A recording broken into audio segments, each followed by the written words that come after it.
نور وړه د نم راوړي خو سر دا ستاسو د محبت ته منتظر د ماشومان دي لکه دې هفته کې دننه راوړي. بسم الله الرحمن الرحیم. عمران بھائی تاسو خو نن دې لماره وغوښتی چې زمونږ په دې دغه کې په دې ځای کې دلته د زمونږ د دې بارډر خواته ربونیرو یو داسې یو اداره کولاو شوې ده چې په هغې کې د یتیمانو بچو لپاره تعلیم ورکوي پري او د هغې رهایش هم دی، د هغې خوراک هم دی، د هغې میډیکل هم دی، د هغې هر څه د چا چې کوم وړو چې پلار مړي او لکه غریبانانی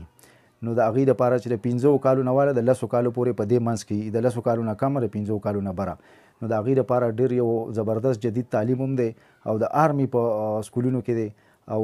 اسلامي تعلیم پکې هم دی او ډېر یو ښه اداره ده او تاسو ته ما را کلیپونه وښوم د ویډیو ده نو داسې که یتیمانان بچي نو زموږ د تحصیل له یو 25-50 پورې هلکان زموږ نه غوښتي دي دا ضلعې نه هلکان ورځي خپل خلک پکې د هلکان داخلي نو که داسې یو یتیمانان زموږ پر تحصیل ماندڼ کې او داسې چې کوم دی غریبانان او تعلیم ته شوق کیږي نو زموږ میندو خویندو ته هم خواست دی او داسې محله کې چې کوم ناظمي ممبري چې کوم سیاسي کسان دي دې ګر چاپېره لږ سوچ وکړي چې یاره څوک شته دی داسې واړه نو د هغې لپاره ډېر جدید تعلیم دغه د اداره ده کیل کود او سپورټسو او صحت لپاره ځان له هسپتالو سره او ډېر یو جدید دغه دی نو هغه دې وګوري او هغه ځای به وویني رابطه دې موږ سره وکړي نو که خوښې شو نو خپل واړه پکې داخل کړي انشاءالله تر 14مه پورې تعلیم دی ښه ایجوکیټډ کسان به ترې راوځي افسران یا مطلب هسې سکالران یا هر څه شي د هغې نه به انشاءالله تعالی راوځي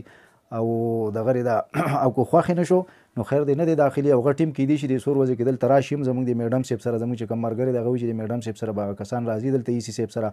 او موږ به کینو دا خبرې به ورته موږ وکړو نو که مطمئني نو که داسې کسان څوک خوښمني نو 25 نه 50 پورې هلکان چې کوم دی نو ما ته د تحصیل ماندڼ باره کې ویلي دي چې یاره دا ته پکې دغه کا نو کو وینو زما د محلو کې یا دغه کې چې کوم سیاسي کسان دي ځکه چې دا سیاسي کسان چې دا خدمت والا کسان دي د معاشرې په ترقۍ خوشحالي نو هغه دې وګوري او ما سره دې رابطه وکړي چې دا موږ دغه کو ډېر زبردست اداره ده جي او یو ښه چانس دی مس کېږي برانه